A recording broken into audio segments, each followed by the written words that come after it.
Olá, amigos do canal de Olhos Bem Abertos. Sou Anísia Ontem, sempre com vocês. Antes, logo no nosso início desse contato, já peço para que vocês deixem o seu like, compartilhem o vídeo e deixem seus comentários. Apertem o sininho para que todas as vezes que sair um novo vídeo, vocês sejam notificados. Isso é muito importante para o trabalho que é realizado nesse canal. Nós estávamos vendo como aconteceu a questão da imortalidade. Isso no vídeo anterior.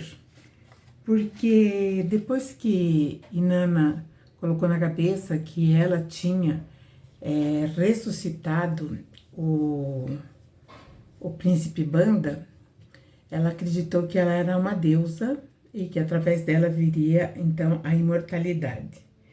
Na segunda região, quem estava lá comandando era Marduk. Marduk gostou muito achou muito atrativo a ideia da ressurreição e também da imortalidade. E ele mesmo anunciou-se como o grande Deus e que dependia dele, né, essa transmutação.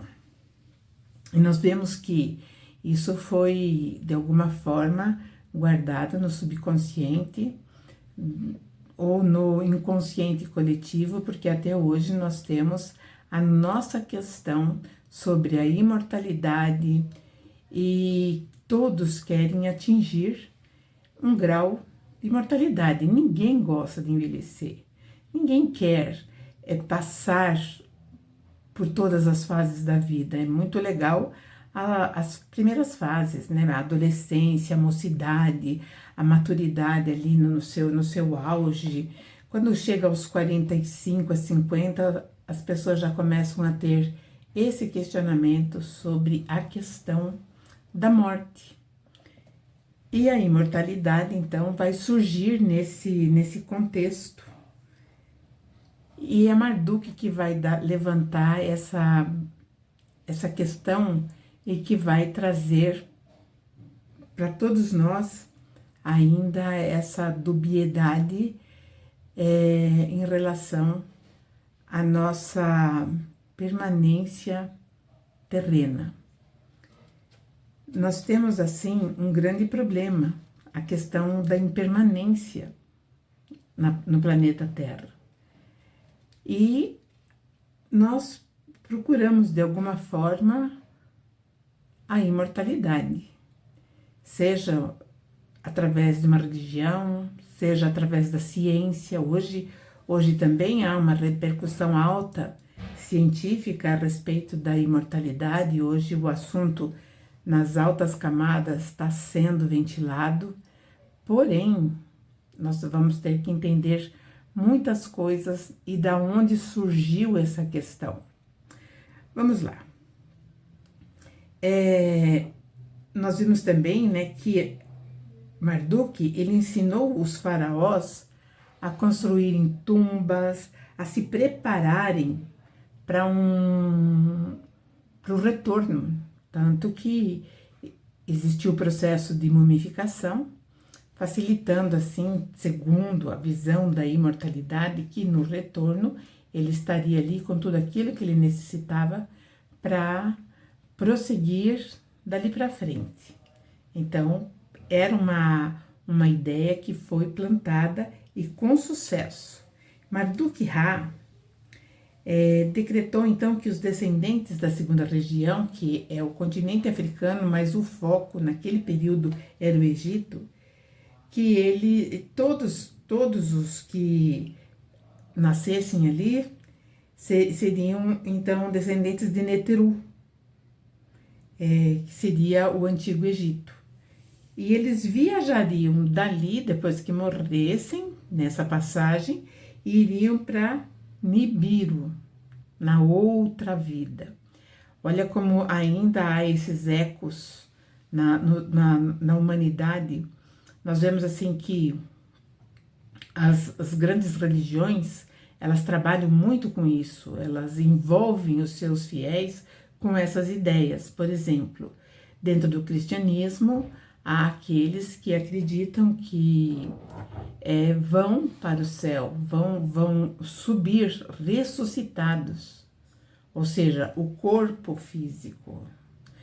E quando argumentados que cientificamente, organicamente isso é impossível, eles dizem que para Deus nada é impossível. Mas Deus não contraria, o Criador não contraria suas próprias leis. Outros ainda acreditam que depois do processo de morte, a criatura fica dormindo até o dia em que o Senhor Jesus vai vir e vai reconhecer aqueles que lhes foram fiéis, e os que não foram vão ficar não sei aonde, para o inferno. E assim, nós temos toda essa questão, ela não surgiu assim do nada, então ela teve essa origem, e essa origem é bem importante a gente entender, porque nós vamos ver que mais tarde Jesus vai desmistificar isso. Então, Marduk, ele prometia imortalidade para todos e ensinava como chegar ao Duat. Esse Duat aqui seria um porto espacial especial onde eles seriam levados para viver a imortalidade lá em Nibiru. E esse porto, o que acontecia? Era através de uma escada, essa escada levaria eles ao céu. E aí eles estariam, então, a caminho do planeta imperecível. Porque lá, nesse planeta imperecível, eles comeriam da planta da vida e beberiam até não poder mais das águas da juventude. É uma outra preocupação. Quando nós olhamos nas nossas fotos, nós percebemos que o tempo passou, que aquele frescor da nossa pele já não é mais o mesmo, nós não temos mais o mesmo viço. Nós temos as nossas fraquezas que vão se acentuando com o passar dos anos, e isso realmente mexe muito com o emocional humano. Então, quando ele faz essas propostas, facilmente ele atraía para si a atenção das pessoas, e elas começavam a segui-lo.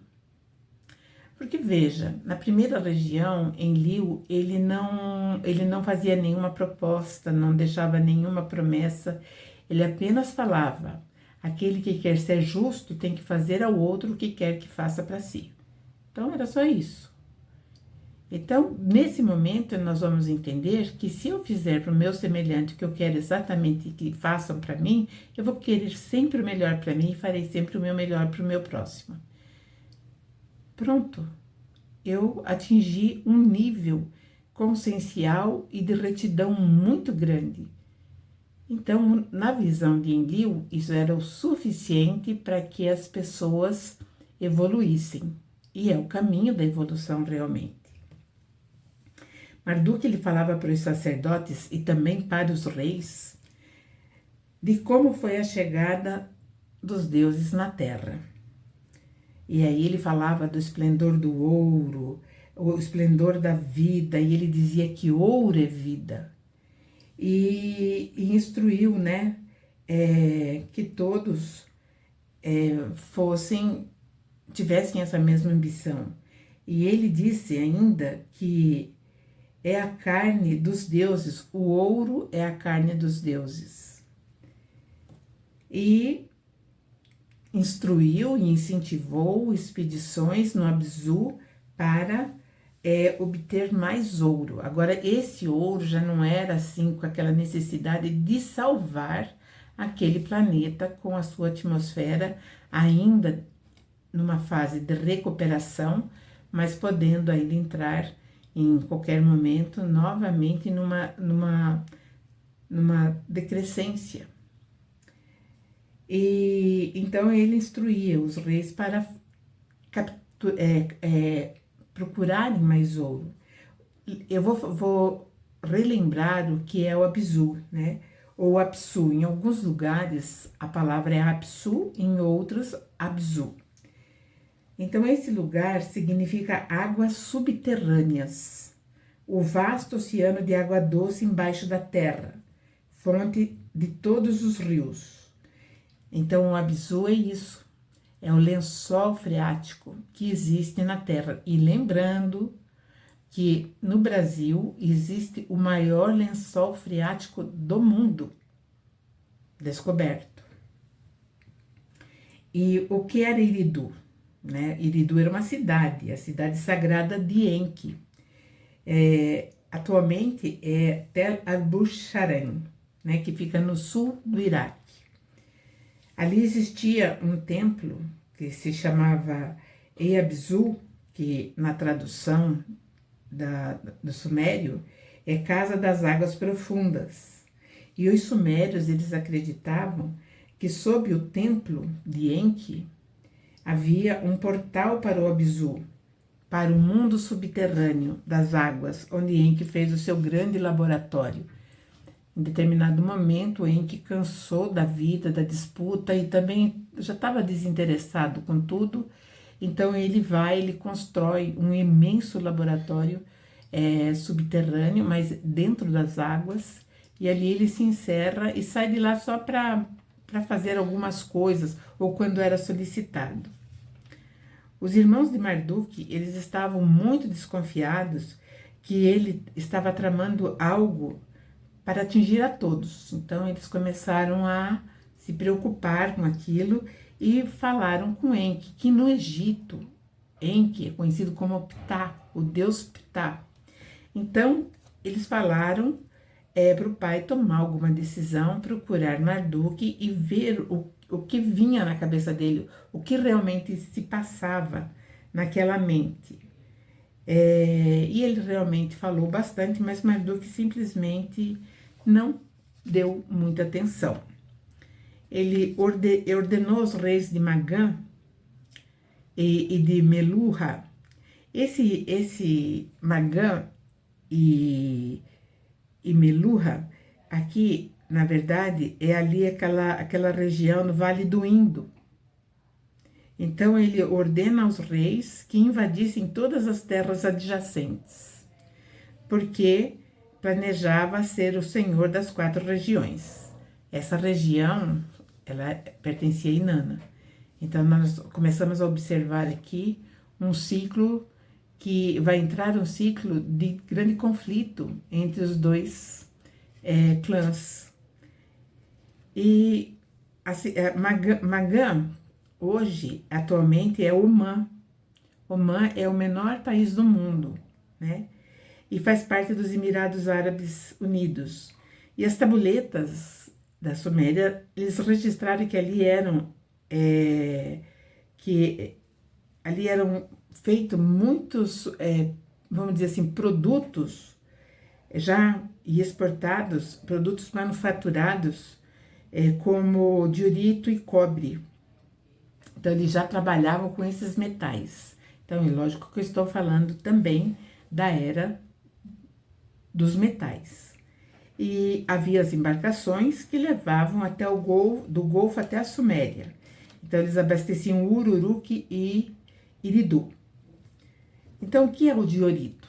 Eu fui ver o que era o diorito, eu precisava saber o que eles estavam trabalhando, o que eles estavam transportando e o que eles estavam criando com esse minério. É uma rocha ígnea formada pelo resfriamento lento do magma no interior da costa terrestre. Então, ela é na parte mais profunda da crosta terrestre. É de extrema dureza e resiste ao tempo. E eles usavam isso para várias finalidades, inclusive para objetos de poder, objetos de culto. Era com o diorito que eles fabricavam os tronos, faziam as grandes estátuas dos deuses e também faziam as inscrições. Então, por isso que tivemos acesso também a essas informações. E o que é mais importante que me chamou a atenção é que o diorito, ele é condutor de energia. E os deuses, eles trabalhavam muito com a coisa de transmissão ou condução ou criação de energia, tanto que as armas eram de frequência, e frequência nada mais é do que energia manipulada. Então, na Suméria, o diorito ele era tido como a pedra dos deuses. Marduk, ele falou de tudo que o pai falou, o que ele estava tramando, perguntando o que estava acontecendo, explicando que teria que haver a paz entre eles, afinal de contas, eles eram uma única família, e eles teriam que viver em paz porque eles ainda precisavam viver na terra. E a única resposta que ele deu para o pai foi assim: a terra é minha e eu a governarei. Virou as costas e saiu. Então Enki sentiu que realmente ali estava o grande problema. E ali também começaram os enfrentamentos definitivamente. E até onde esse conflito trouxe, vamos dizer assim, trouxe retumbância para nós nos nossos dias. E como a humanidade foi afetada por todos esses eventos e, digamos assim, conflitos entre esses clãs. Isso é muito interessante, porque se nós não entendermos essa questão, nós vamos achar que Jesus é apenas uma religião. E tudo aquilo que nós vamos ver mais na frente está muito além da religião. E ainda vamos falar sobre a questão da religião.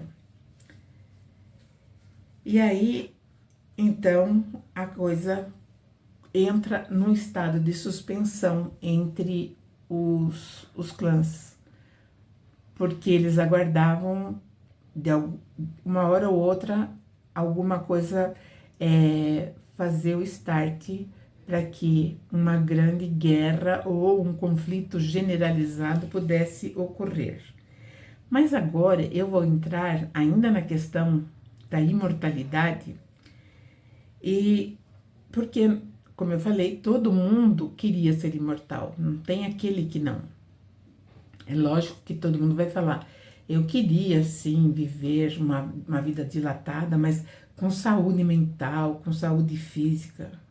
Isso é imortalidade. Havia, né, um registro nas tabuletas da Suméria, que essas tabuletas são escritas nas letras cuneiformes. E lá está narrado a história, o que aconteceu, né, as aventuras de Gilgamesh, que ele foi um soberano da cidade de Uruk. Se vocês olharem, assim, buscarem no Google a palavra dessas cidades, vocês vão encontrar o mapa completo lá, porque isso não é conto da carrochinha, está lá. Essas cidades existiram, algumas são bem mencionadas na Bíblia, no Antigo Testamento. Então, esse Gilgamesh, ele era o soberano da cidade de Uruk. Mas ele era opressor, ele era arrogante, e o povo clamava aos deuses para que os deuses pudessem aliviar o peso que esse rei impunha para o povo. Ele tinha um conflito. E esse conflito, né, era sobre a questão do seu nascimento. Só falando um pouquinho desses registros, que são documentos históricos, eles estão contidos nas 12 tabuletas, são 12 tabuletas, seriam mais, mas foram perdidas, que estão escritas em acadiano, ou seja, nas letras cuneiformes. E elas estavam na biblioteca de Assurbanipal, na antiga Nínive. E aí entra um estudioso, né, chamado George Smith. Ele é um assiriólogo inglês, né, e ele foi o primeiro a perceber a importância do que estava gravado nessas tabuletas. Esse Smith, que era um assiriólogo, ele nasceu em Londres, 26 de março de 1840, e veio a falecer 19 de agosto em Alepo, na Síria, Então, eu não tenho a data aqui do desencarne dele, mas ele ele viveu em 65 anos por aí. E lá ele encontrou um texto falando do dilúvio. E esse texto chamou muita atenção de George Smith. Contando a história de um rei que procurou um herói do dilúvio para que ele contasse o evento daquilo que aconteceu, que foi uma hecatombe mundial. Então ele encontrou esse cara, ele procurou esse herói do dilúvio para que ele contasse cara a cara. E quem era esse homem? Era Noé. Porque Noé, ele teve uma vida muito dilatada também. Ele viveu muito tempo. E ele então achou, né, esse arqueólogo, ele achou assim uma história muito interessante. Então ele publicou até um livro. Os diretores do museu, onde estavam as tabuletas, no Museu de Londres, que se chama Museu Britânico de Londres, eles enviaram, então, Smith deram autorização para ele fazer as procuras no sítio arqueológico para encontrar mais achados. E ele teve sorte, ele encontrou. Ele pôde reconstruir e organizar a sequência da história gravada ali naquelas tabuletas. E esse fato deixou, ele ficou muito admirado, porque logo no começo da história, no início, é mencionado o nome de Noé, que Gilgamesh procurava.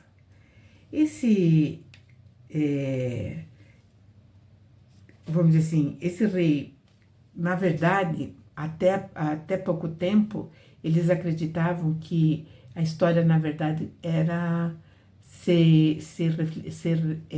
vamos dizer assim, se referia a Nimrod, que é uma das 7 ou 10 maravilhas do mundo. Era a estátua de Nimrod, que era enorme e tal, mas ela já não existe mais, né?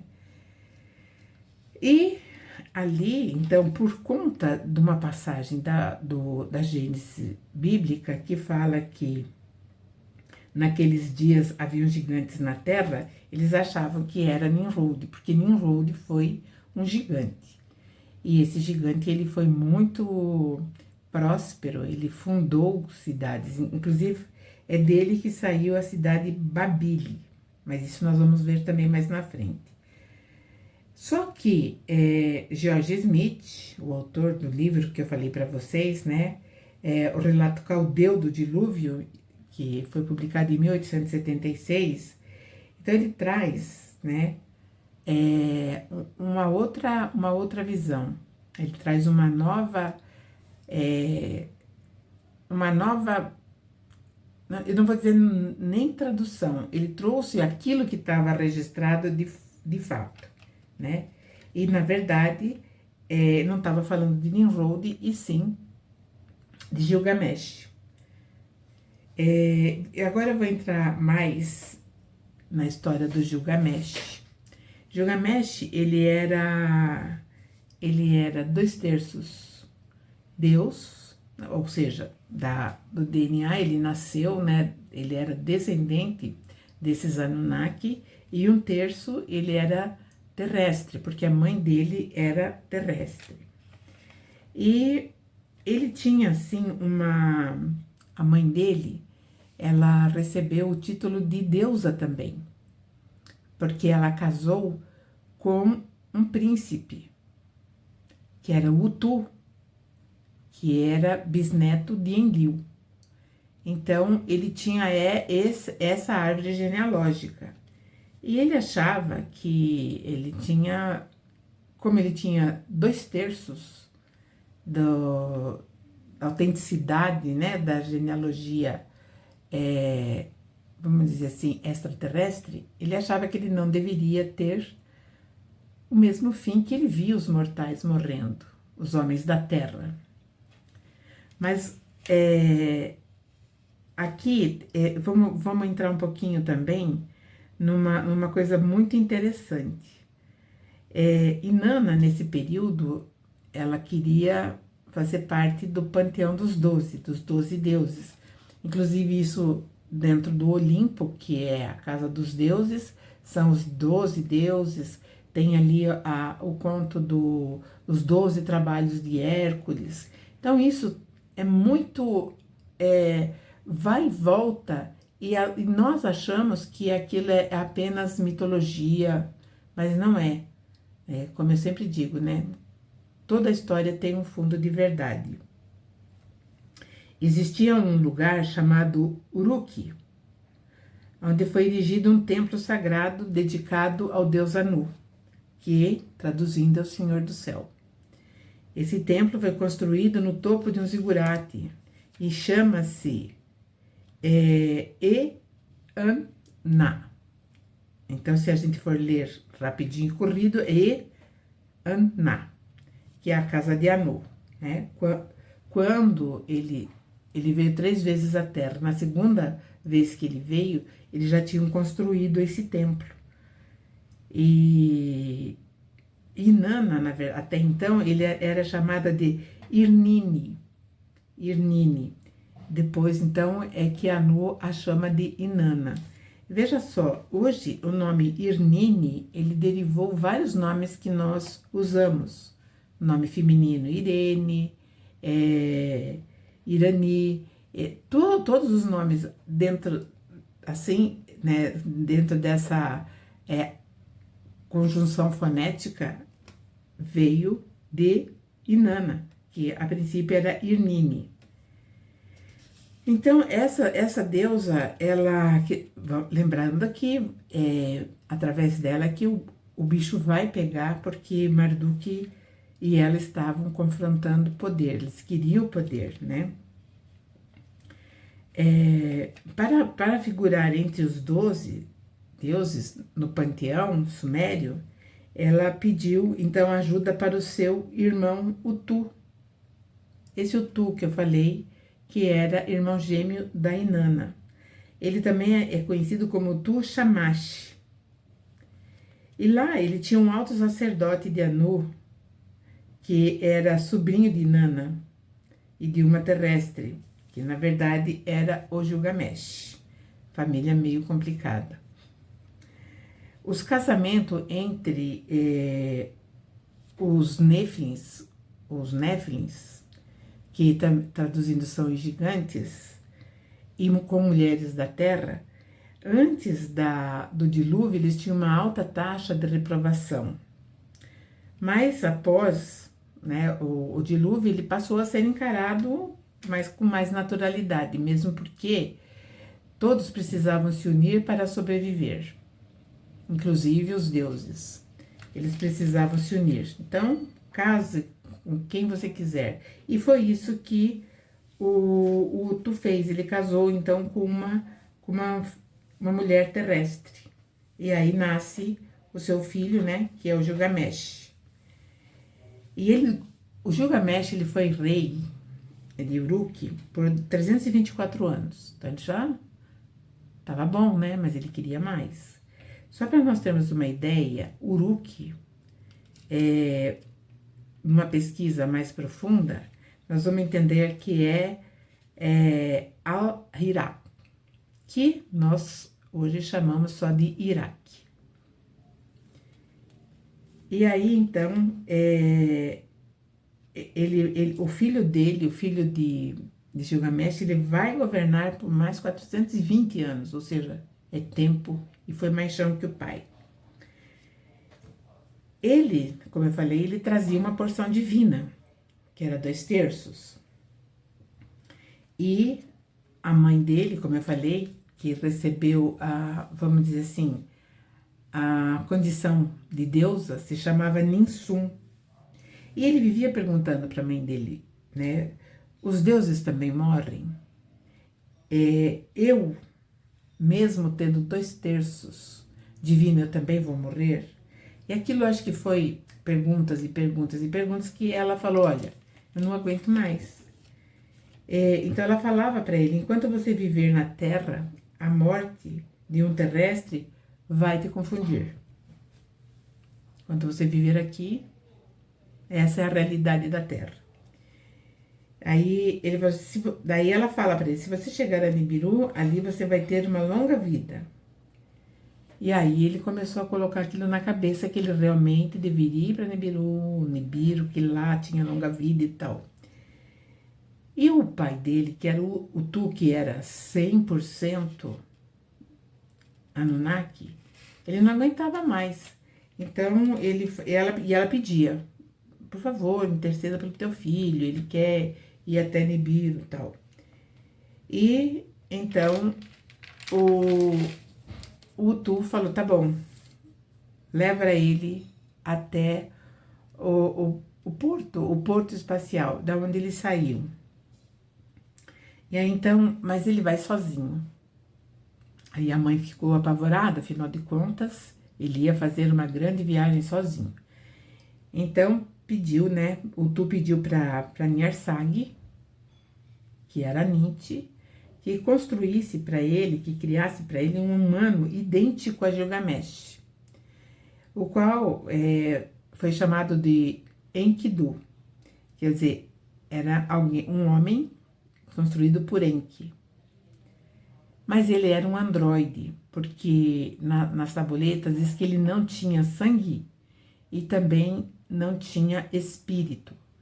Então ele era um androide. E hoje nós estamos presenciando aí, né, toda essa evolução dentro da inteligência artificial. E eles já tinham isso há muito tempo. Segundo o relato das tabuletas, os dois viajaram sendo acompanhados à distância por o Tu. Então, o Tu, ele acompanhava à distância, através dos oráculos, ou sei lá, através de algum outro equipamento, né? Até a entrada do Bosque dos Cedros, que também é a região onde hoje se encontra o Irã. Logo na entrada, eles foram recebidos por um monstro, que também era um androide, que cuspia fogo e bloqueou o caminho. E eles conseguiram arrebentar o monstro em pedaços, ou seja, era uma máquina. E havia passagem secreta dos Anunnakis, que eles faziam como túneis, e eles estavam felizes porque eles estavam conseguindo passar por esses túneis, e aí surge um segundo obstáculo, que era o touro do céu. E esse touro do céu era o touro de Enlil, que ele emitia bufos mortais. Quando as pessoas ouviam os bufos desse touro, morriam.